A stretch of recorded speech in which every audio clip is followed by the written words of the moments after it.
Chama nosso irmão Gustavo à frente. Vamos orar mais uma vez, irmão. Nosso irmão, pela pregação. Querido Deus, agora, Pai, te pedimos, Pai, direção, e nisso te pedimos na nossa vida, e principalmente agora, Pai, na vida do nosso irmão Gustavo, teu servo, Pai.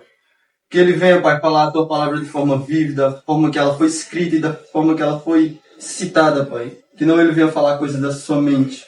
E que em seu coração, Pai, esteja vívido a certeza que Cristo morreu por ele, que seus pecados estão pagos, Pai, da cruz. Te pedimos, Pai, que seja com ele, Pai, que teu Espírito seja sobre ele, seja na sua vida e nessa pregação, Pai. Que ele venha falar a palavra da tua boca aos nossos corações, Pai. E é isso que eu te peço, Pai, no nome santo de Jesus. Amém. Amém. Graças a Deus, irmãos. Amém. Primeiramente, deixa eu te falar que eu de grande alegria estar aqui juntamente com os irmãos, tendo esse privilégio que é trazer a palavra do Senhor. Estou um pouco nervoso, admito. Irmãos, hoje eu gostaria de falar um pouco sobre o nosso irmão João Batista. Eu tenho um esboço aqui que eu já vinha há bastante tempo querendo trazer. E eu gostaria de pedir para os irmãos abrir lá em Mateus capítulo 3.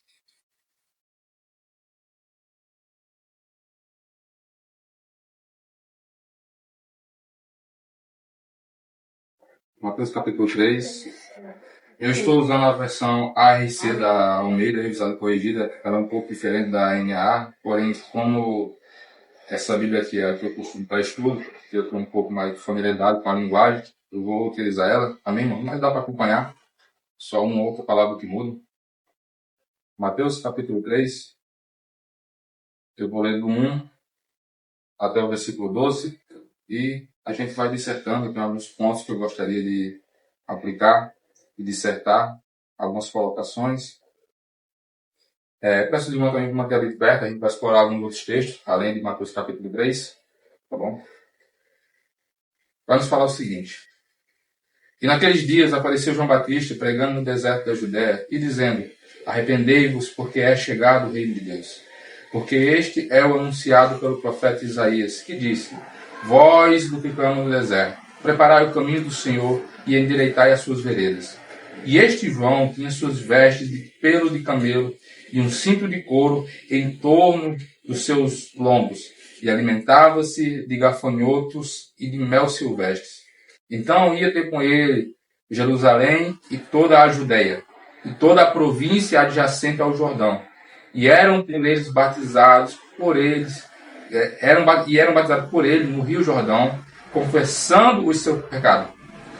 E vendo ele muitos dos fariseus e dos saduceus que vinham ao seu batismo, dizia: raça de víboras, quem vos ensinou a fugir da era futura? Produzi, pois, frutos dignos de arrependimento. E não presumais de vós mesmos, dizendo: temos por pai Abraão. Porque eu lhes digo que mesmo destas pedras Deus pode suscitar filhos a Abraão. E também agora está posto o machado à raiz das árvores. E toda árvore, pois, que não produz bom fruto, é cortada e lançada no fogo. E eu, em verdade, vos batizo com água para o arrependimento. Mas aquele que vem após mim é mais poderoso do que eu. Não sou digno de lavar as suas sandálias. Ele vos batizará com o Espírito Santo e com fogo. Em sua mão tem a pá, e limpará a sua eira, e recolherá no celeiro o seu trigo, e queimará a palha com fogo que nunca se apagará. Amém, irmãos? Amém. Louvado seja Deus. Amém. Irmãos, eu tenho uma linha de raciocínio um pouco curta. Eu perco minha linha de raciocínio com um pouco de facilidade. Durante a minha dissertação, eu vou abrir um espaço para perguntas, tirar dúvidas, tá bom? Se alguma observação que os irmãos tiverem, vamos manter os comentários somente nesses pontos, porque para mim me perder um pouquinho, até porque minha letra não é lá tão legal para me acompanhar aqui no esboço. Amém, irmãos? Amém. Irmãos, o nosso irmão João Batista, ele faz parte de algo muito maior do que apenas uma pessoa que veio preparar o caminho do Senhor. Ele faz parte do plano de salvação que foi instituído por Deus desde antes da fundação do mundo. Quando o Senhor Jesus ele veio aqui na Terra, nosso irmão João Batista já estava há 6 meses no seu ministério. A gente sabe que João Batista é filho de Isabel e de Zacarias, Isabel é prima da nossa irmã Maria. O contexto ao qual João Batista estava inserido é um contexto muito interessante. Quando Mateus vai falar sobre João Batista, ele começa no versículo 1, capítulo 3, falando uma frase pequena, porém que nos fala muito. E naqueles dias. Quando a gente olha para qualquer texto bíblico, irmão, é importante a gente aprender a fazer perguntas que gerem respostas que nos aprofundem na palavra. Quando eu olho para esse texto, eu preciso me perguntar, que dias eram esses? Em qual contexto João Batista estava inserido? A gente vai entrar um pouco no contexto histórico também, né, para a gente poder entender o porquê da pregação de João Batista e também entender qual contexto ele estava inserido ao falar aquelas palavras de arrependimento, porque o povo precisava de arrependimento. Alguns pontos eu queria destacar, que era que João Batista era levita, ele era filho de um levita, um sacerdote. Zacarias era um sacerdote da tribo de Abias. Sua mãe era descendente de Arão, né? E o que acontece? Deus já havia feito isso no Velho Testamento, de pegar uma pessoa que ia ser um sacerdote e transformá-la, né, num profeta. A gente tem o nosso caso do nosso irmão Jeremias, né, que também era levita, que também ia ser sacerdote. Se eu não me engano, Ezequiel também, não Cauã. Para mim que ele é sacerdote e também virou profeta, né? Aí não já lembro. Para mim que é, perdãozinho, não deve ter conferido com mais avidez. Mas enfim, João Batista, ele tinha a oportunidade de seguir os passos do seu pai. A gente, quando lê o Velho Testamento, principalmente ali o Êxodo, quando a gente vai ver a divisão das terras, das 12 tribos, a única tribo que não recebe terra física em Israel, né, na terra prometida, é a tribo de Levi. E o que é que Deus ordena? Que as outras tribos sustentassem ela, porque ela seria para o trabalho, a casa do Senhor, elas seriam para servir ao templo, ao tabernáculo. Então, uma pessoa que nascia na tribo de Levi, né, ela era, vamos supor assim, privilegiada, porque ela teria a oportunidade de servir a Deus, né, no templo, e também receberia as ofertas para o seu sustento, e isso capacitaria ela a não precisar trabalhar em outras terras. Por quê? Porque as outras tribos sustentariam eles. O nosso irmão João Batista, ele faz parte de uma das profecias de Isaías, está no livro de Isaías, capítulo 40, versículo 3. Vamos ler? Gostaria de pedir para o nosso irmão Cauã, se possível, para dar a leitura. Isaías 40, verso 3, né? Isso. Lê do 1 ao 4, 3 ao 4.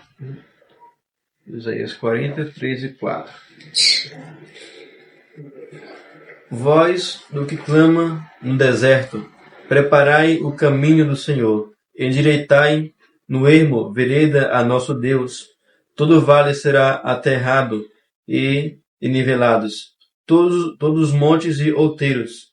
O que é tortuoso será retificado, e os lugares escabrosos aplanados.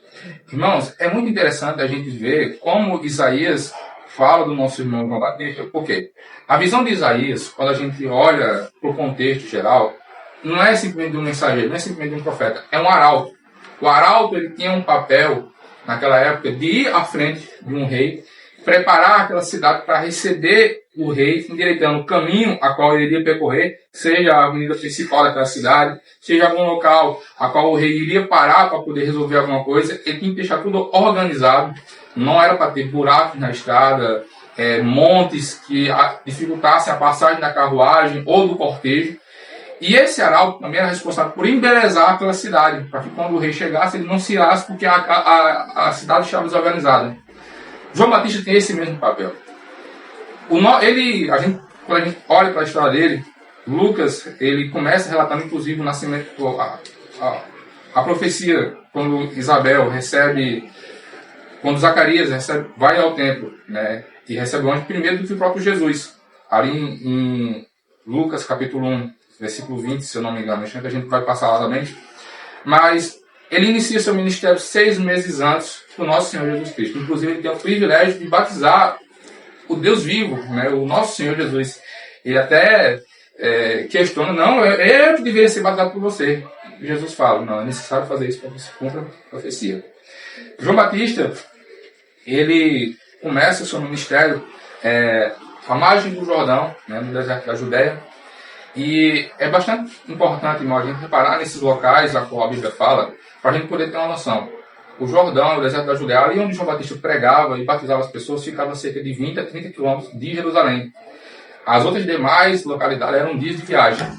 De Jerusalém para mais ou menos ali onde João batizava, era um dia de caminhada inteiro para o povo chegar lá. E você vai reparar no texto, nas outras colocações também, né, nas outras versões, porque são os 4 evangelistas que falam, Mateus 3, Lucas 3, Marcos 1 e João 1, eles falam de João Batista, mas você vai ver que João Batista trazia multidões para ouvir a sua mensagem. Não que eles traziam, as multidões iam. E essa mensagem não era uma mensagem tão palatável. A primícia da mensagem de João Batista era o quê? Arrependei-vos, porque é chegado o reino de Deus. Era o batismo de arrependimento, era a confissão de pecado, era o povo reconhecer que ele estava errado. Inclusive, daqui a pouco a gente vai passar também na visão lucana, ali em Lucas 3, a partir do 7, né, que vai nos mostrar como é que João Batista exortava as pessoas de forma prática a abandonarem seus pecados. A gente entendeu o propósito de João Batista, irmão, entendeu o nosso propósito, porque a gente também está mais ou menos no mesmo papel de João Batista. A gente prega antes da segunda vinda do Senhor Jesus Cristo. A gente está preparando um caminho para que Deus, o Filho, né, venha um dia aqui na terra novamente. Ele não vai mais pisar nesse chão, mas a gente está preparando a vinda do Senhor. E como é que a gente faz isso? E João Batista ele vai cumprir o seu papel como preparador, como arauto de forma esplêndida. Tanto é que ele recebe um dos maiores elogios do Senhor Jesus Cristo. Que o próprio Jesus vai falar que, dentro do nascido de mulher, nenhum foi tão grande igual o nosso irmão João Batista. Os 4 evangelistas falam dele, cada um à sua forma. O evangelho de Mateus, que foi o que eu escolhi para a gente poder dissertar, vai falar um pouco mais sobre a forma com que João Batista pregava a primícia, que era o quê? O arrependimento. Ele exorta, né, o arrependimento através, né, do batismo. No capítulo 2, do versículo 3, do capítulo 3, vai dizer: e dizendo, arrependei-vos, porque é chegado o reino dos céus. O arrependimento, irmão, ele tem uma causa. O arrependimento, em nosso coração, a humanidade precisa se arrepender por causa de um motivo. Porque o reino de Deus, ele é chegado. Quando João Batista estava pregando, o Senhor Jesus Cristo já estava aqui na terra. Ele não havia iniciado o seu ministério. A gente sabe que Jesus inicia seu ministério após o batismo, após a tentação ali no deserto, em Mateus 3. Só que o Senhor Jesus já estava na terra. O reino de Deus já havia se implantado na terra. Mas a doutrina do Evangelho ainda ia ser pregada. No nosso caso, não. O reino de Deus já chegou. Jesus ele já veio, deixou o seu Evangelho e a sua palavra. E a gente tem muito mais autoridade de dizer: arrependei-vos, porque já chegou o reino de Deus. O que é o reino de Deus, irmão? É a palavra do Senhor, é a doutrina do céu, é a forma, a cosmovisão do céu em nossas vidas. O que Jesus ensinou durante o seu ministério, né, o que nos é relatado, porque João fala que nem todos os livros, né, da terra conseguiram caber todas as obras do Senhor Jesus Cristo no final da sua carta, ali. Mas o que Jesus ensinou é a nossa prática de vida. Todas as parábolas, todas as colocações que Jesus fez, o Sermão do Monte, Mateus 5 até Mateus 7. Irmão, isso tem um peso para nossas vidas. São regras, são leis que a gente deve seguir. Quando João está pregando, ele meio que prega um pré-evangelho. Ele anuncia que o evangelho está chegando. Que uma nova doutrina, que cumpriria a lei velho testamentária, seria estabelecida, e essa lei traria um caminho muito mais acessível para o homem, para com Deus. O novo e vivo caminho que é o Senhor Jesus Cristo. Esse caminho, né, ele vem se estabelecer através do nosso Senhor. E João Batista, ele precisa preparar o coração do povo a receber o Messias. E isso tem que ser feito de maneira muito, irmão, bem feita. Porque o Evangelho, irmão, ele não era qualquer coisa. A gente sabe que alguns dos discípulos de João vão ser também discípulos do Senhor Jesus Cristo. A gente tem o exemplo de nosso irmão André, né, que é irmão do nosso irmão Pedro. Ele era discípulo, né, do nosso irmão João Batista. Se eu não me engano tinha outro, mas agora me fugiu a memória, mas principalmente André. E as pessoas que ouviam a mensagem de João, elas tinham uma noção de que, epa, a coisa mudou. Passamos 400 anos em silêncio. Inclusive algumas Bíblias, não sei se a dos irmãos tem, mas algumas Bíblias têm uma página em branco que representa os 400 anos de silêncio de Deus, né, para com o seu povo. Irmão, o povo judeu, ele era bastante cismado, né, não posso usar essa palavra, com a questão de profecia. Não era qualquer um que se levantava dizendo ser profeta que eles acreditavam, não. O último profeta reconhecido, né, pelos judeus vai vir ali 430 anos, né, que vai ser o nosso irmão Malaquias.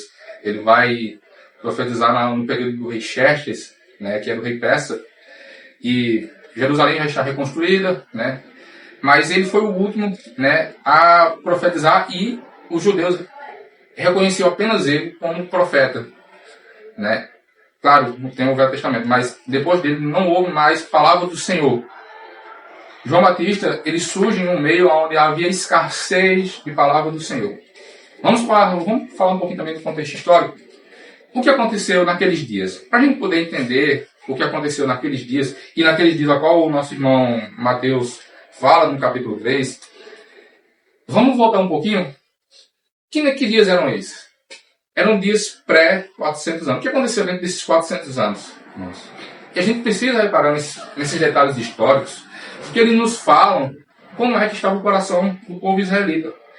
Quando a gente entende o alvo da mensagem, a gente também entende o propósito da mensagem. E isso também a gente pode inverter. Quando a gente entende o propósito da mensagem, a gente também entende o alvo.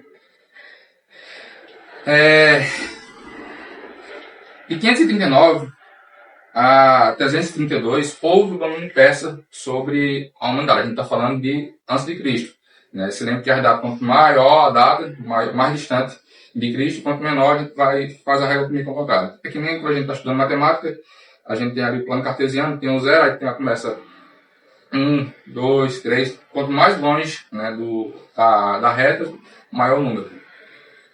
Em 539 a 332, a gente vai ter o domínio persa. Começa com o rei Ciro e termina com o rei Dário II.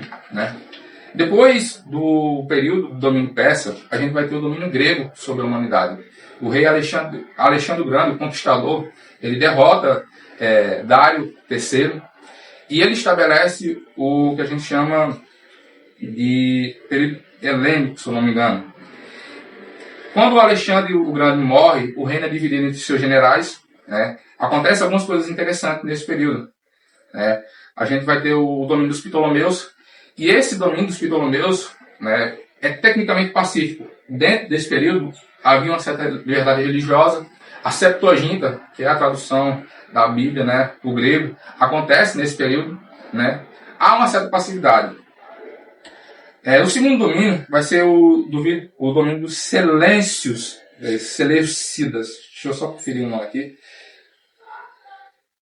Mas tem um acento aqui. Seleucidas. Esse nome mesmo. E os Seleucidas eram gregos, parte sírios também, e eles vão causar um problema, que é o quê? Eles não têm tolerância religiosa. Inclusive, eles afrontam a fé dos judeus. Os Seleucidas são responsáveis pela rebelião de Macabeus, que acontece ali por volta de 167. Que eles fazem o quê? Eles vão lá e profanam o templo do Senhor, matando um pouco dentro do templo. Judas Macabeus e seus irmãos vão lá, fazem uma revolta e conseguem extinguir o domínio, né, dos Seleucidas. Começa o domínio dos Macabeus de 167 até mais ou menos ali 140, e de 140 a gente vai ter o período dos amorreus, que eram o quê? Os próprios judeus voltam a dominar Jerusalém. Né? É um período de mais ou menos 70 anos, vai ser de 140 até 63, e nesse período acontece o surgimento de algumas facções, né, que a gente conhece com clareza, que são os saduceus, os fariseus. Os essênios nascem um pouquinho antes. Né? Os zelotes também vão estar nascendo nesse período, mais ou menos, provavelmente ali, já a partir do domínio grego, juntamente com os macabeus, eles vão nascer. As quatro principais facções que haviam em Jerusalém nascem: zelotes, essênios, fariseus e saduceus. O nosso irmão Cauã, que já trouxe algumas vezes a explicação, né, desses quatro, eu vou fazer uma breve bem resumida mesmo. Os saduceus eram um povo que estava um pouco à frente da lei, só que eles tinham mais envolvimento político. Os fariseus, eles eram guardiões da lei, só que eles faziam isso de forma hipócrita, né? Eles tentavam guardar 100%, eles prezavam muito pela tradição oral, eles tentavam usar, esqueci o nome do livro que eles usam para interpretar o Velho Testamento. Os essênios eram um grupo separatista, eles viram a corrupção de Israel naquele período, principalmente no período grego, eles falaram, rapaz, tem uma coisa errada. Eles não concordam com o domínio Asmorreu, né, que era o domínio judeu. Eles, o tempo está corrompido, vamos se separar. Eles vão para a região do Jordão, ficam lá fazendo rituais de purificação, acreditam no Messias. A visão dos essênios a respeito do Messias é a mais próxima do Senhor Jesus, porque eles acreditavam realmente num Messias pacífico que traria a paz numa guerra.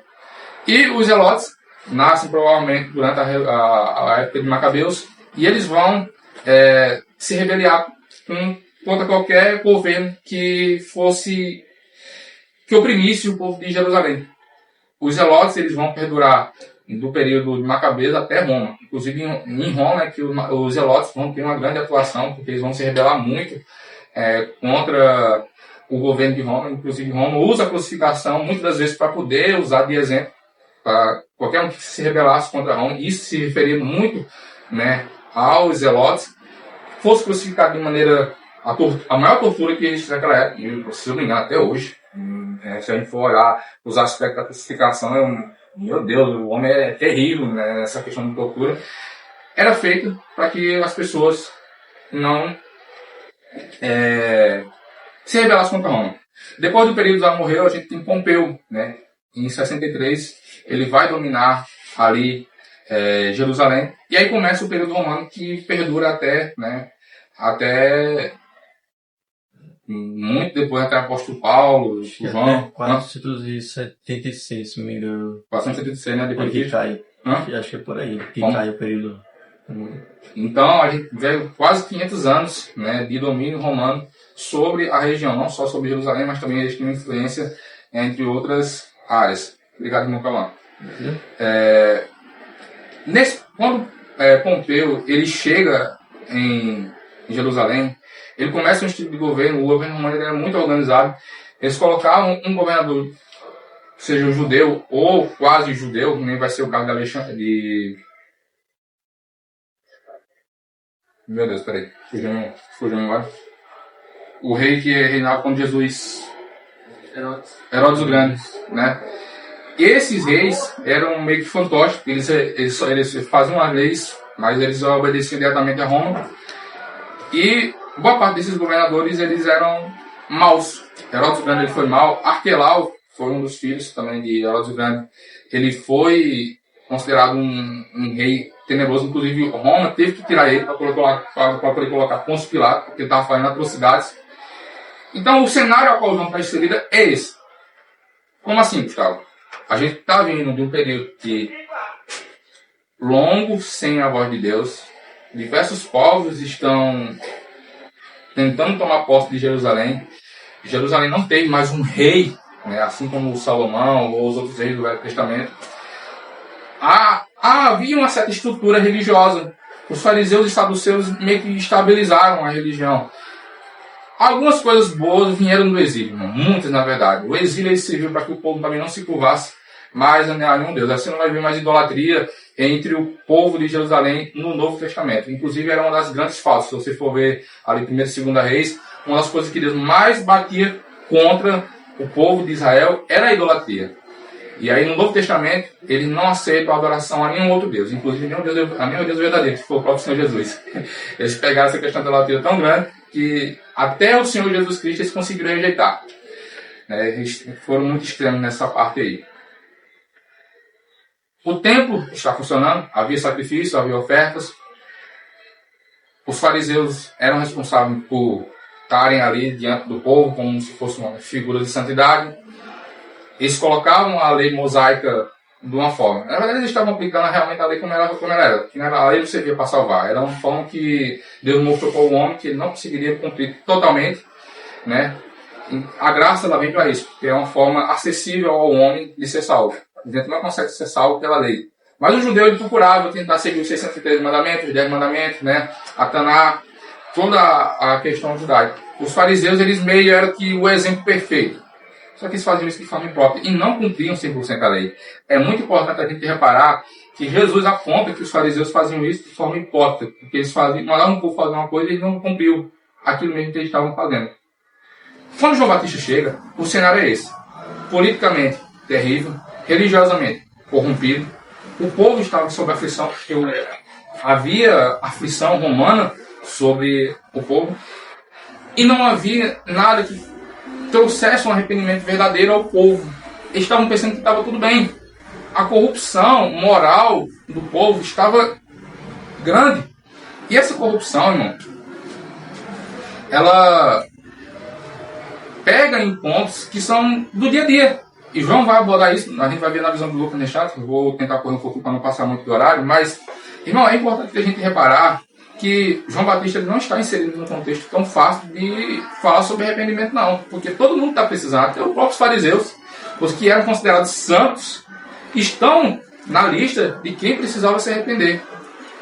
Quando a gente olha, a gente vê que o papel de João Batista era apontar o pecado do povo. Para quê? Para que o povo se arrependesse. Inclusive, eu não sei se vai ser um dos povos a qual Paulo vai visitar lá em Atos, era para mim ter inclusive anotado isso. Eles perguntam: vocês já foram mais exatos? Não, a gente só recebeu o batismo de João. Ou seja, o batismo de João ele serviu para arrependimento e realmente deu uma mudada de caráter, mas era necessário o batismo, né, do Espírito Santo e conhecer ao Senhor Jesus. Não era suficiente. Inclusive, João deixa bem claro, principalmente ali na carta de João, né, do evangelista, que ele não era o Cristo, mas ele era, né, aquele que veio apresentar o Cristo, ele veio apontar para Cristo. João não toma glória para si. Versículo 3 do capítulo 3, Mateus.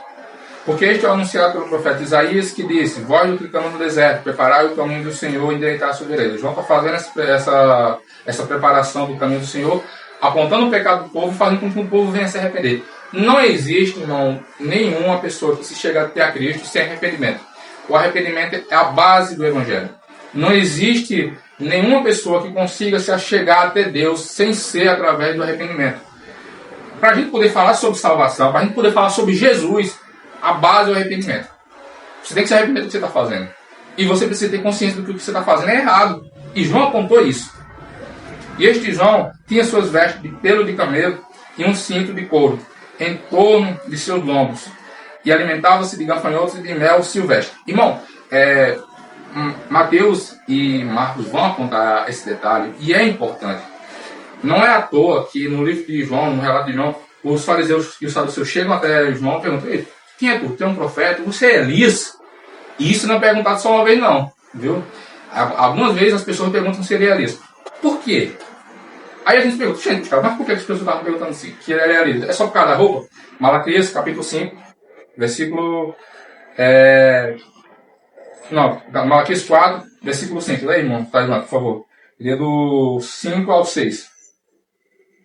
Eis que eu lhes enviarei o profeta Elias, antes que venha o grande e terrível dia do Senhor. E ele converterá o coração dos pais e aos filhos, e o coração dos filhos aos seus pais, para que eu não venha castigar a terra com maldição. Vocês entendem o porquê que o povo estava achando que João Batista ele era o Elias? Ele era uma reencarnação de Elias aqui na terra? Porque o último profeta que veio aqui e pisou na terra, se lembra que o judeu não tinha um Novo Testamento que nem a gente tem, não. Para eles, vamos botar assim, o Apocalipse era Malaquias.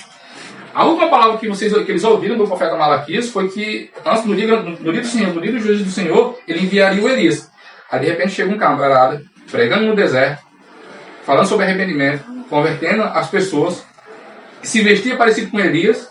Eles olharam: rapaz, parece com Elias, camarada. Ele me lembra Elias, porque ele se veste como Elias, ele fala no mesmo tom de Elias, ele está querendo fazer com que o povo se arrependa, que nem Elias fez. É Elias, não tem como, ele é Elias. Que eles perguntam, é interessante, o povo também pergunta isso a Jesus. Pergunta se ele é o Elias, quando Jesus fala na confissão de Pedro.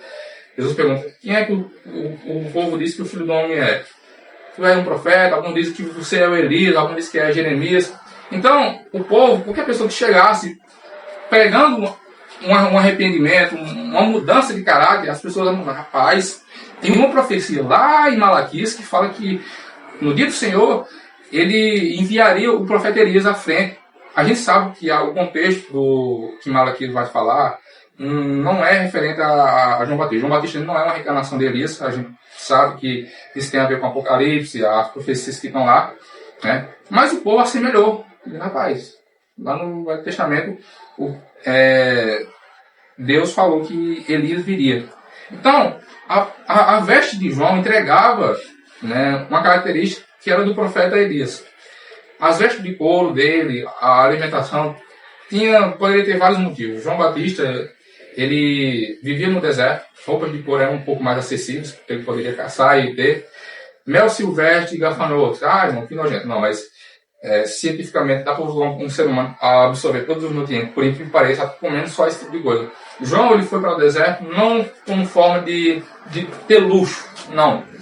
Ele tinha um propósito, que era pregar o batismo de arrependimento, e ele não queria interferência de outras coisas. Por exemplo, ter que ficar trabalhando em roças, ou então catando trigo para poder comer, e isso atrapalharia o seu ministério. Ele abre mão do conforto, né, de estar ali próximo a Jerusalém, pregando em sinagogas, para ir para um lugar onde fosse passado.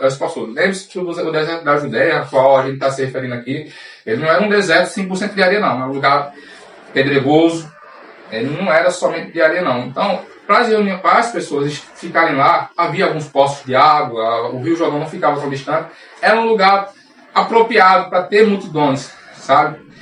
João Batista ele escolhe um local geograficamente coerente para que a pregação dele seja eficaz. E nesse local, né, ele vai começar a pregar. Ele abre mão do conforto, irmãos. E a gente tem que trazer isso para nós. O evangelho não é baseado em conforto. A gente procura estar aqui sempre arrumadinho, um paletó e tudo mais, querer pegar na sombra. Mas a mensagem do evangelho, o anúncio que Jesus quer que a gente faça, ele está muito além do nosso conforto. Vamos falar de uma forma um pouco mais dura, Deus não liga muito para o nosso conforto, não. A gente tem uma missão e essa missão deve ser cumprida, seja debaixo de sol, seja debaixo de chuva. E João Batista nos explica isso na forma de viver dele.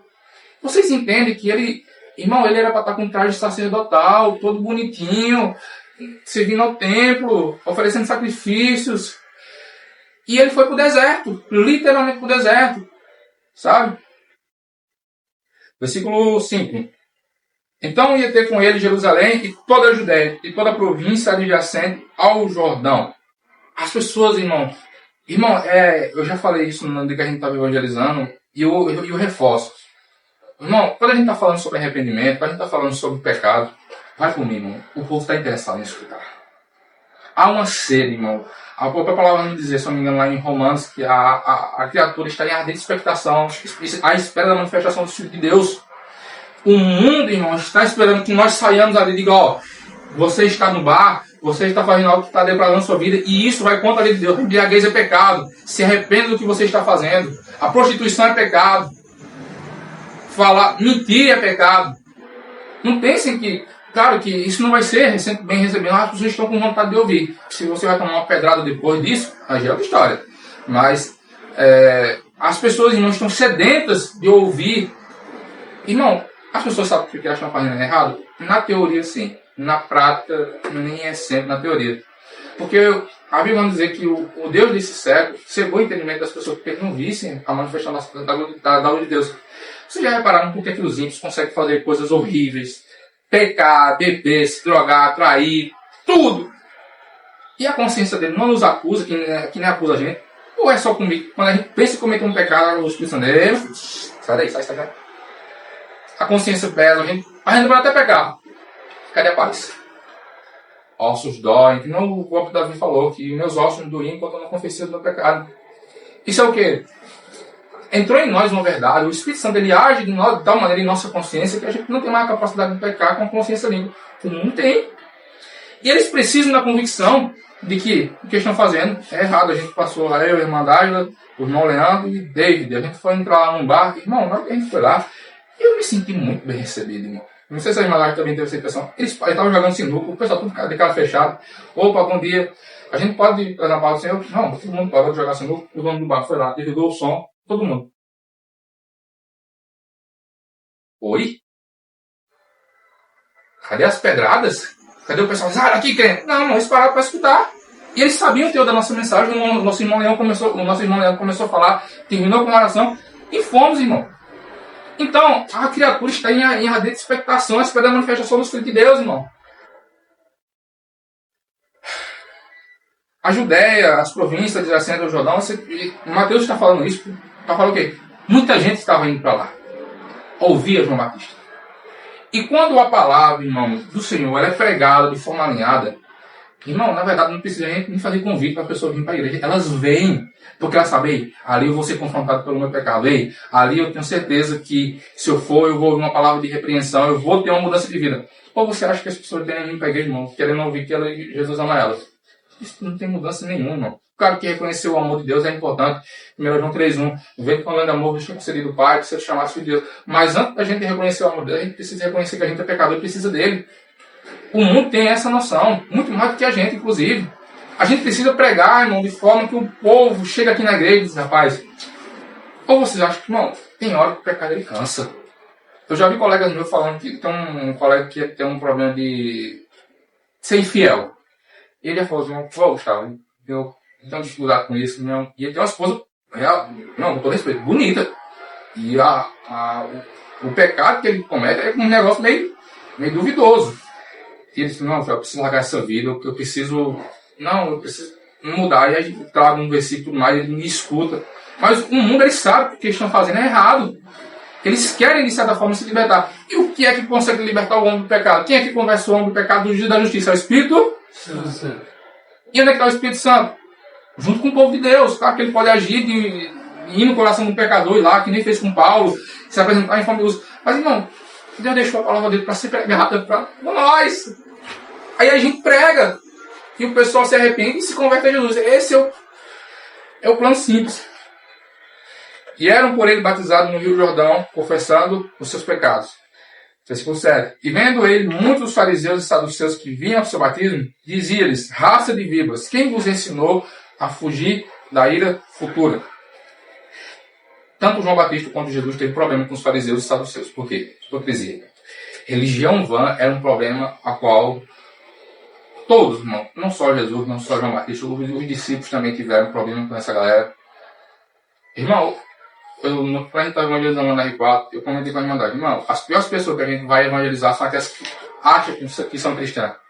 Aquelas que acham que tem alguma religião. Elas são as piores. Irmão, não tem coisa pior do que você pregar para uma pessoa que está desviada. Meu Deus, que coisa ruim. Ou então para você pregar para uma pessoa que já tem uma religião estabelecida. Um católico, um adventista, testemunho de Jeová, que o nosso irmão pregou ontem, mormon também. Essas pessoas, irmão, elas têm dentro de si a certeza que o que elas estão fazendo está certo. Mas não está. A luz da palavra não está. E quando João vai abordar esse pessoal, irmão, nem João, nem Jesus pega leve, não. Raça de víboras, quem vos ensinou a fugir da ira vindoura? Versículo. Vou falar, irmão. Acontece, irmão Gustavo, que esse assunto que o irmão trata é bem importante, né? Que é mais fácil o pecador lá fora ouvir do que os cristãos que se diz cristão, né? Porque há uma diferença, porque eles querem ouvir, mas esses não, eles querem saber mais. Isso. Você acaba, quando você conhece com essas pessoas, em vez de você pregar, você entra em debate, irmão. Paulo fala que não tem que fugir de debate, esse irmão debate que não leva um porra nenhuma. Se você vê que você tem uma possibilidade de convencer aquela pessoa, claro que quem conversa é o Espírito Santo, mas se você sabe que você consegue se estabelecer, se posicionar através das Escrituras, vá fundo, irmão. Começou a ver que ele não está querendo lhe ouvir, vaza, irmão. A gente não tem que perder tempo com esse tipo de pessoa, não. Sabe? Os fariseus e os saduceus tinham esse grande problema. Os fariseus porque praticavam a lei de forma hipócrita, os saduceus porque eram corruptos.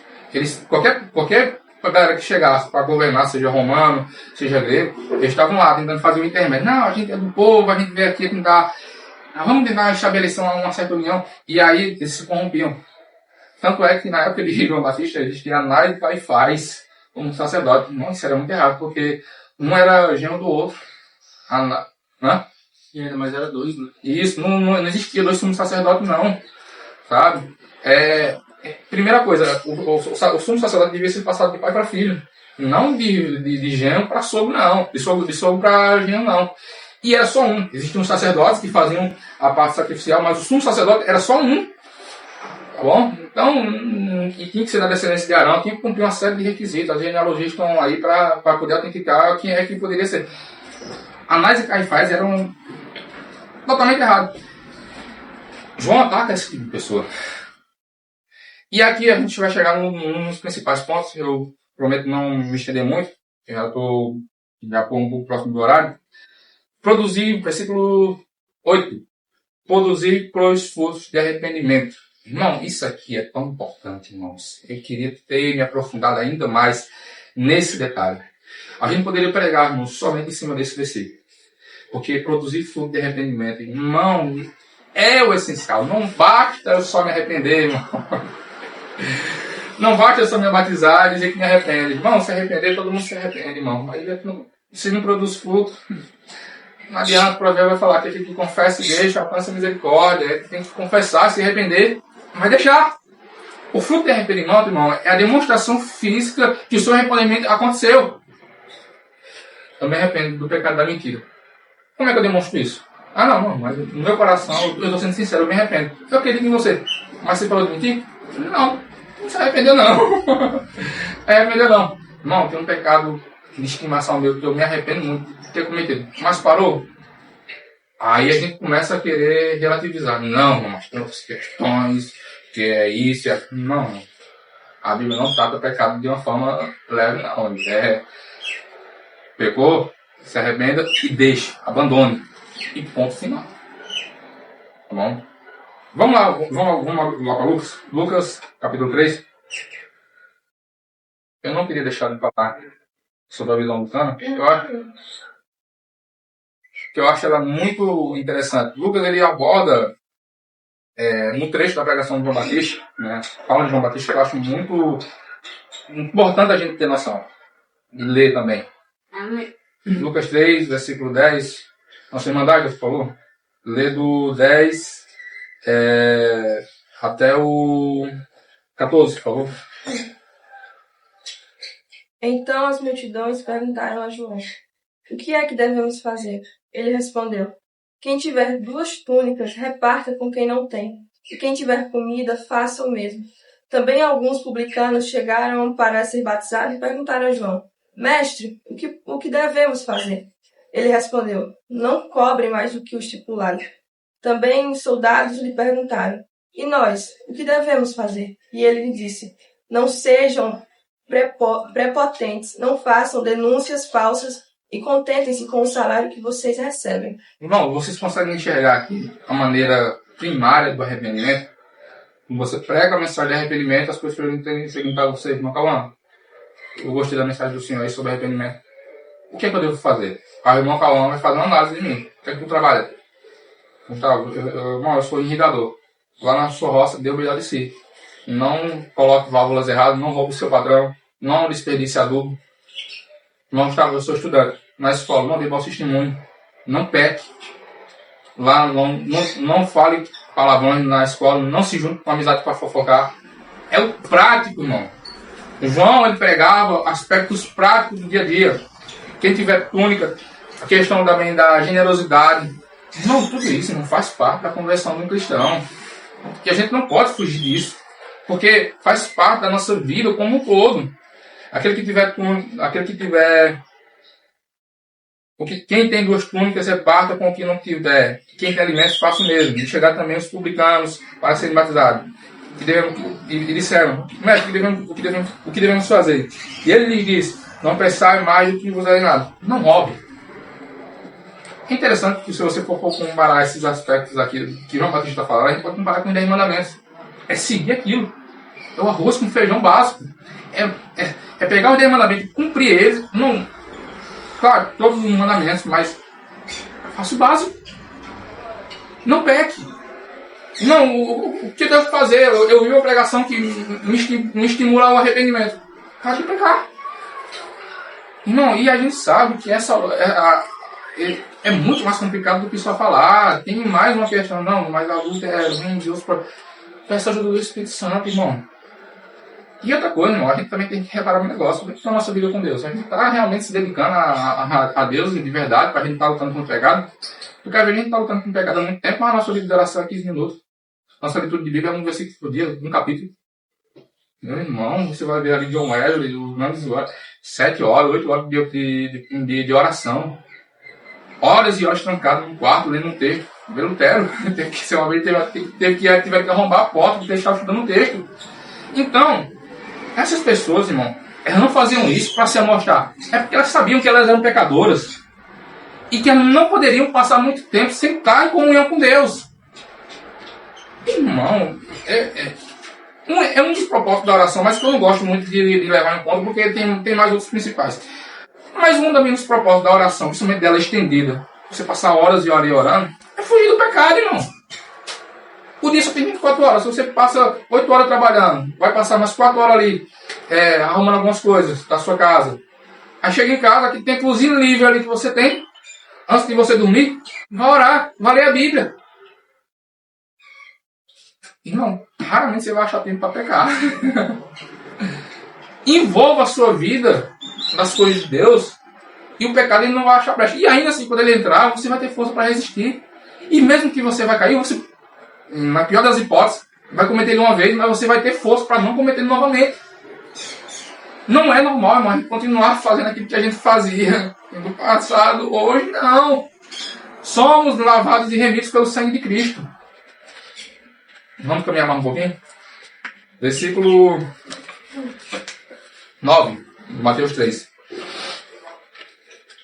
E não presumais de vós mesmos, dizendo: temos por pai Abraão. Porque eu vos digo que mesmo destas pedras, Deus pode suscitar filhos de Abraão. Isso aqui é interessante, mas por quê? Patriarcalismo. Os judeus se gloriavam por eles serem filhos de Abraão, por eles terem o sangue da aliança. Irmão, isso é mais comum hoje do que a gente pensa. Que é o quê? A idolatria não a Deus. Não a adoração verdadeira a Deus. Mas a religião em que as pessoas estão estabelecidas. Eu fui ensinado assim. Eu tenho raiz assim, eu sou de tal igreja, eu vim assim. Isso não serve de nada. Não, mas minha família é de pastor. Parabéns. Eu não, filho de crente não é neto de Deus, não. A gente precisa entender uma coisa.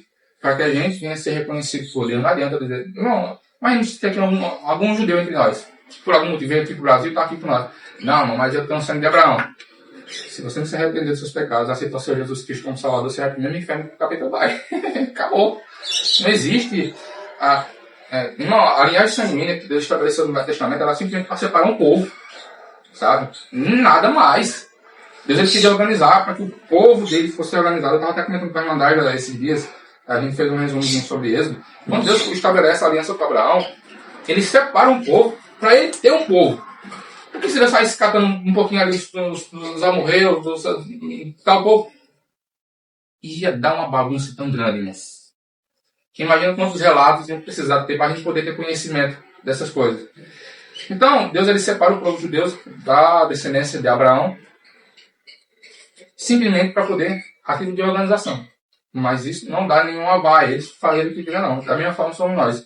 Não é porque a gente se diz cristão, a gente se considera filho de Deus, a gente tem essa certeza, a gente tem a certeza da nossa salvação, que a gente tem livre acesso para o pecado, não.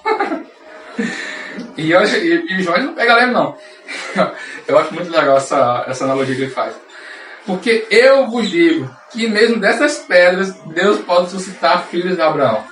Para nós, irmão, pode parecer besteira, mas para esses camaradas devem ter uma vontade de matar junto, não falando tão grande, rapaz, como é que tem que falar um negócio desse? Tu é filho de Abraão. Eu sou filho de Abraão, irmão. Tá bom, se Deus quiser pegar esse copo aqui e fazer um. Ele usou um copo, porque o copozinho é até bonito. Se Deus quiser pegar essas pedras velhas aqui e transformar filho de Abraão, ele faz. Irmão. É afrontoso isso aqui. É afrontoso. Poxa. Pior que Jesus também ia falar algo parecido lá, depois do Baralho de Bethesda, se não me engano, João 5. Qual foi mais bonito?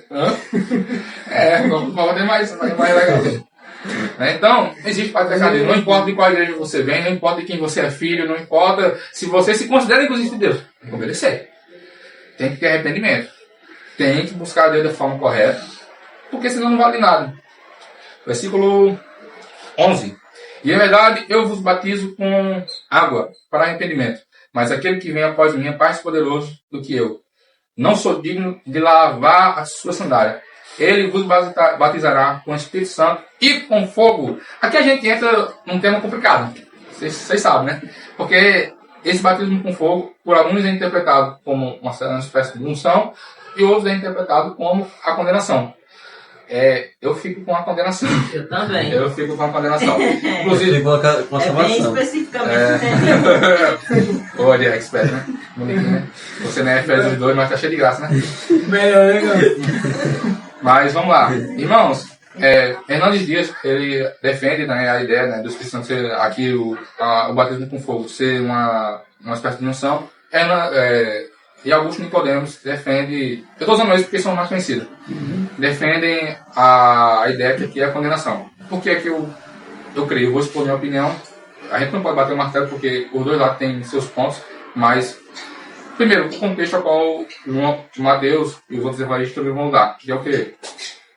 Aqui na frente vai dizer, em sua mão está a pá, né, e a ele. Essa pá servia para quê? Você levantava os caroços que já bateu feijão aqui, sabe? Olha só, o mais fácil de você separar o caroço, né, da palha é o quê? Joga pra cima. Você bate ele, moe ele, separa ele, e para separar você pega uma palha, joga pra cima, pum, o vento leva a palha, cai, coisa. O que você faz com essa palha depois? Queima. E aqui vai falar, no finalzinho aqui vai falar, né? No versículo 12, em sua mão tem a palha, limpará ele recolherá o celeiro, o seu trigo, e queimará a palha no fogo, que nunca se apagará. Uma também das formas da gente identificar, né, algo na Bíblia, uma das formas de estudos, né, exegético, é você ver se esse exemplo acontece em outros lugares. Para mim falar que o batismo com fogo ele existe, ele teria que aparecer outras vezes no Novo Testamento, ou então na no Velho. Irmão, fogo na Bíblia não tem conotação boa em lugar nenhum, não. É interessante, meu irmão Gustavo, que no versículo 11, Jesus está direcionando isso à igreja, João Batista, no caso, está direcionando à igreja. Vai vir aquele após mim que vai batizar com o Espírito Santo e com fogo. Eu gostaria de crer que esse fogo aqui no versículo 11, ele está se relacionando à purificação. E assim como o fogo ele também serve para destruir, aqui na frente ele diz que serve para purificar, como uma peneira. Mas o contexto desse texto, irmão, ele está um pouco... Substituição. Eu entendo essa questão de purificação, né? A gente também tem o exemplo do ouro, né? Que é purificado através do ouro. O ouriço purifica o ouro.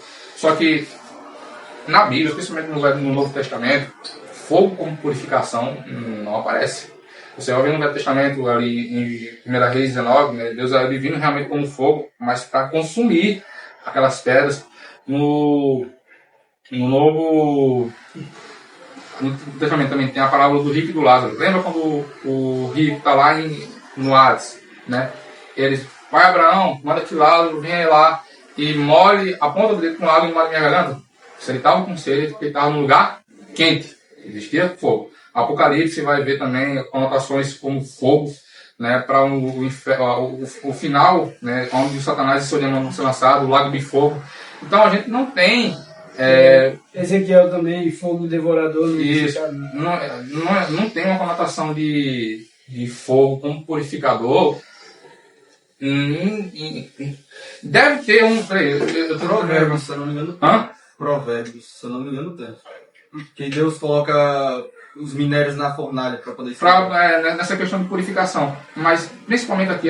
E outra coisa, a gente tem que enxergar o versículo em concordância com o capítulo e com o contexto a qual está sendo explicado. É uma das bases exegéticas. A gente nunca pode interpretar um versículo isolado. O contexto ao qual João está falando aqui, como ele vai falar sobre palha, se tivesse falado só esse versículo aqui, ok, a gente poderia até dar uma conotação de, não, beleza, purificação. Mas depois ele fala o exemplo da palha que vai ser queimada, né? Pelo Senhor Jesus, ele vai jogar o trigo para cima. Eu usei o exemplo do feijão, mas aqui está se referindo ao trigo, que também são pequenos caroços. Quando a palha cai, ela é queimada. Se o João Batista está falando aqui sobre fogo, para poder, né, usar o contexto aqui, é muito mais coerente a gente crer que ele está se referindo ao fogo que vai queimar aquela palha do que um certo fogo de purificação. E outra coisa, irmão, quando a gente vê ali em Atos 2, o Espírito Santo na descida dele, A gente vê o exemplo de vento veemente, a gente não vê. Tem até um louvor de um casal lá que canta, me batiza com fogo. Eles tiram, por exemplo, você pedir Atos 2, mas lá em Atos 2 não fala que eles foram batizados com fogo. Nem o Espírito Santo é colocado como fogo, é como um vento veemente, né? Então, não existe muita base bíblica para poder apontar o batismo aqui, né, batizar com o Espírito Santo e com fogo. Realmente vai haver 2 batismos, um com o Espírito Santo e com fogo. Só que a nossa crença, né, que a gente acha mais coerente com as Escrituras, né, inclusive tem uma pregação de Hernandes de Augusto Nicodemo, irmão, que fala sobre esse coisa, depois de mandar uma olhada, ele é muito bom, ele vai explicar muito melhor do que eu, aqui eu estou falando só superficial. Ele viu! O termo do que está falando aqui é justamente essa questão, que ele está sendo bem específico e severo na questão, como ele está falando, bem claro. Que se caso aqueles que não se arrependerem serão, aqueles que não se purificar, não reconhecer a sua decadência pecaminosa, eles serão diretamente lançados ao inferno. E a gente colocar o batismo aqui como purificação, sai fora do contexto. Também a separação, né, que Isso. faz, né? Isso. Porque João Batista está a todo momento repreendendo aquele povo que estava se comportando de maneira hipócrita, pecaminosa, a ter arrependimento. E aqui ele coloca as consequências. Aquele que se arrepender vai ser batizado com o Espírito Santo. E aquele que não se arrepender vai ser batizado com fogo. É uma discussão muito legal. Inclusive, dá para a gente tirar um dia só para falar sobre esses pontos, apresentar todas as visões teológicas. Mas, irmãos, no geral, a nossa crença é isso. E outra, Jesus ele veio sim para falar. E provavelmente, né, eu entendo aqui que o chamar que ele chama a atenção do povo, né, provavelmente essas pessoas já ouviram o evangelho antes e João Batista não ouviu mudança. Aí é nessa ocasião que ele chama de novo. E sem arrependimento, Mais não tem severidade. Isso. Irmão, e outra coisa, quando a gente vai olhar para qualquer parábola da Bíblia, tenta se colocar nas pessoas que estão ouvindo. Quem elas eram? Ele estava falando com agricultores, estava falando com pessoas que trabalhavam com trigo. Se ele falasse da linguagem ali com trigo, não ia entender. Porque se ele está falando sobre palha e trigo, não tinha ourives. Sabe? A gente precisa ter sempre essa noção. Jesus, quando ele ia falar a parábola do semeador. Por que Jesus fala a parábola do semeador? Porque provavelmente naquela época, naquele lugar que estava falando aquela parábola, tinha muitas pessoas que entendiam sobre agricultura. Quando você enxerga quem é o público-alvo da mensagem, você também consegue entender o teor da mensagem e também ter essa explicação. Se João Batista que estivesse usando, por exemplo, o exemplo do ourives, assim como o fogo refina o ouro. Você tem um louvor que fala isso. Me vai querer mais, mas esqueci o louvor. Mas eu já vi o louvor.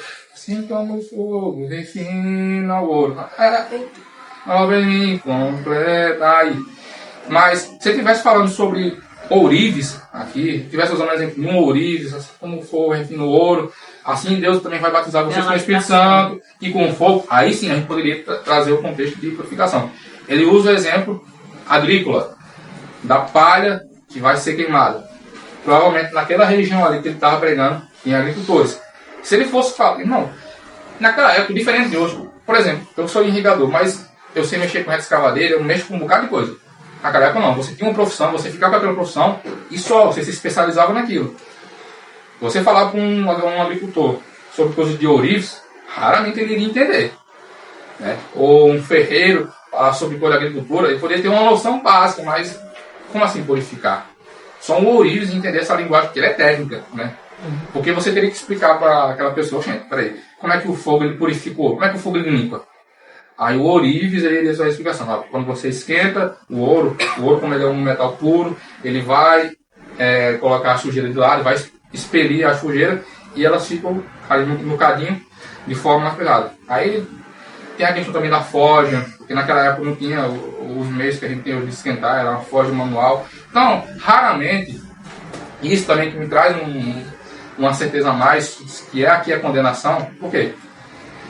Se ele não está falando uma linguagem de ourives, que não tinha ourives, e não que tivesse, não era uma profissão mais escassa. Se tivesse um ou dois, vamos botar que tivesse um ou dois ourives aqui,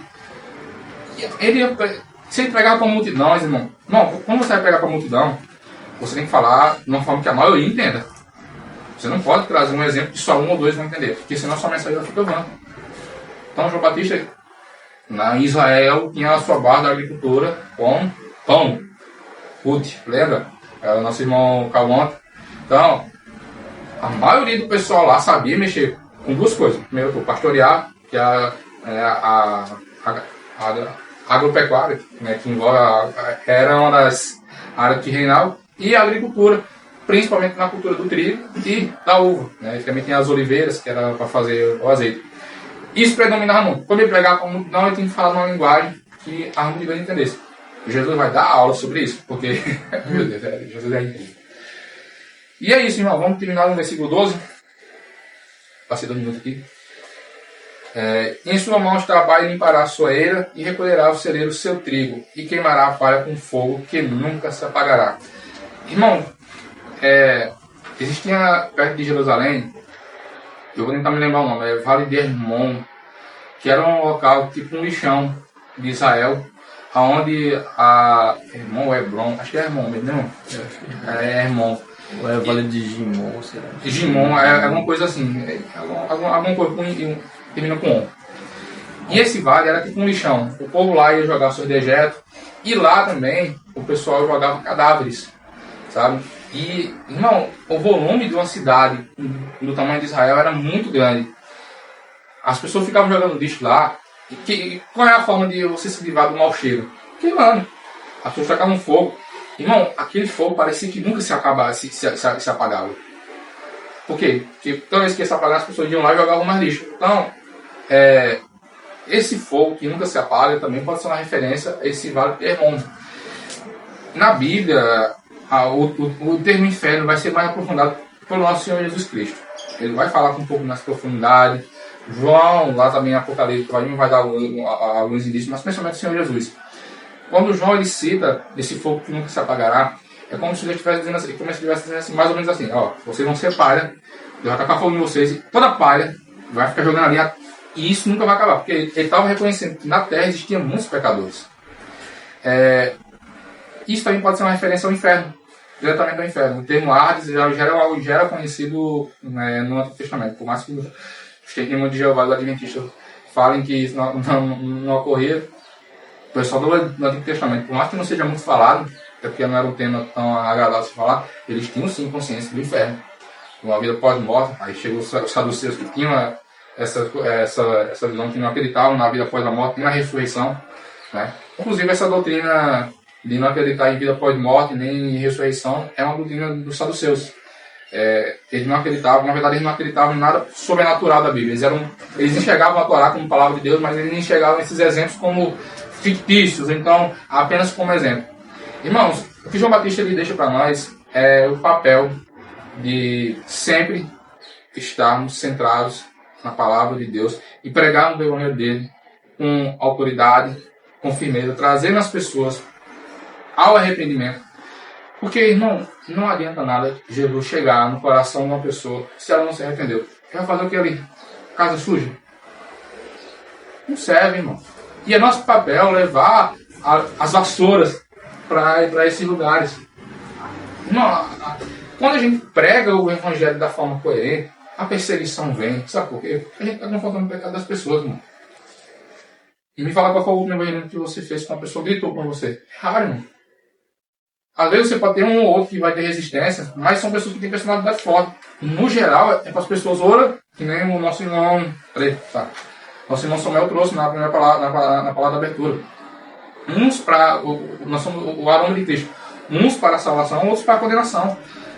Quando a palavra é pregada, as pessoas que são predestinadas por Deus a serem salvos, elas sempre arrependimento digam o quê? Eita, estou pecando, eu preciso me arrepender. As pessoas que vão ser condenadas dizem, não, que negócio é esse de arrepender? Quem é tu para falar dos meus pecados? Quem faz essa divisão é o Espírito Santo. A gente prega. Quem faz a divisão é o Espírito Santo. E a gente faz colher o joio e o trigo. Para a gente estar trabalhando na seara do Senhor, a gente está colhendo ali. Não é nosso dever separar. Imagine que você está colhendo de olhos fechados. Você sabe que você está colhendo palha, mas você não sabe identificar quem é joio e quem é trigo. Você chega lá, lá que nem tem em João 4, depois da mulher samaritana. A seara é grande, você está lá colhendo. Você coloca no celeiro. Quem vai fazer a separação do que é bom e do que é ruim? Deus. Nós pregamos o evangelho, nós apresentamos o pecado. A gente corta a ignorância das pessoas, porque elas têm que saber que elas ou vão para um inferno ou elas vão para um céu. Quem vai fazer essa escolha é o Espírito Santo, não é nós não. Mas elas precisam saber disso. Quando a gente faz isso, fazendo o nosso dever. Marcos 16, capítulo 15. Ir por todo mundo e pregai o Evangelho. Quem crê e for batizado será salvo. Quem não crê será condenado. O ID da igreja, mas não é que ele é simples, mas ele não é tão complexo não. A gente só precisa pregar com fidelidade a palavra. Expor os pecados das pessoas, expor e se arrependeu. Aí você começa a apresentar as promessas de Deus, a salvação, o Jesus Cristo. Aí você apresenta todo o resto da Bíblia. Antes de arrependimento, não adianta, irmão. Nem fale de salvação com uma pessoa que não aceitou Jesus, porque ela vai ficar com tudo, gente. Não, licença. Complementando a sua finalização. A respeito da qual muitas igrejas estão na situação cristã é justamente porque, em primeiro lugar, a presença, a abundância de Deus. E não anuncia em si, primeiro, a mostração do pecado, da condenação. Por isso que tem muitas pessoas, quando você é crente, e você se diz crente, que você vai anunciar a verdade de Deus, a ira de Deus a elas vêm querer encobrir, tapear, né? Como se diz com a peneira, jogar para debaixo do tapete. A respeito da questão que Deus não é isso. Elas não querem reconhecer o seu senso mental, não querem reconhecer que Deus é ira. Elas só reconhecem que Deus é amor e que Deus é prosperidade. Então, por conta disso, elas não têm discernimento da visão da verdade que Deus revela àqueles. Até porque o primeiro ponto que João Batista destacou foi arrepender-se. Cristo em si, né? Sim, também Ele não disse, Jesus te ama e venha. Não. Na verdade, o amor de Deus, irmão, a gente tem que deixar claro que o amor de Deus só é para os filhos dele. É que nem também uma frase, né, muito conhecida que é o convite, né, que muitas das igrejas estão fazendo. Venha como está e permaneça como está. Mas não é esse. Venha como está e seja transformado. Na verdade, quando a pessoa vem, ela já tem que ter a convicção que ela tem que mudar. Exato. Sabe? Primeiro o irmão Leandro fez um estudo sobre a primeira carta de João. Até eu tenho gravado aqui na minha cabeça. Quando a gente vai analisar ali o versículo 1 do capítulo 3, vendo que um grande amor você tem concedido o Pai de ser e chamado filho de Deus, o amor não é concedido a qualquer um, não. É quando você já é considerado filho de Deus. Ou seja, para você provar o amor do Pai, você tem que ser filho de Deus. Não existe amor de Deus para quem não, irmão. Não, mas isso é duro. Deus, irmão, ele ama os filhos dele. Paulo fala que quando a gente está longe de Deus, a gente é filho da ira. A gente está em rebeldia contra Deus. A gente está... Deus tem raiva dos ímpios. Deus tem raiva do pecador. Porque ele... Irmão, não existe nada no homem pecador, no homem natural, que o faça belo diante de Deus. Ele tem uma mancha... É como se ele tivesse vestido de roupa branca, toda melada de dejetos. A gente usar uma palavra mais forte, porque a gente vai lanchar. Para Deus a gente é isso. Quando o ímpio está lá no mundo, é isso. Se ele não se limpar, ele não vai entrar na presença de Deus e ponto final. Tem uma frase que as pessoas falam que é certamente errado, que é que Deus odeia o pecado, mas ele ama o pecador. Se a gente for estudar a Bíblia, Deus odeia o pecador também. Nunca leram Salmo 5, verso 5. Fala lá. Vamos lá. Não sei qual não. Quem não? Salmo 5, verso 5. Vamos ler. A última linha, deixa eu procurar aqui. Então, sim. O verso 5.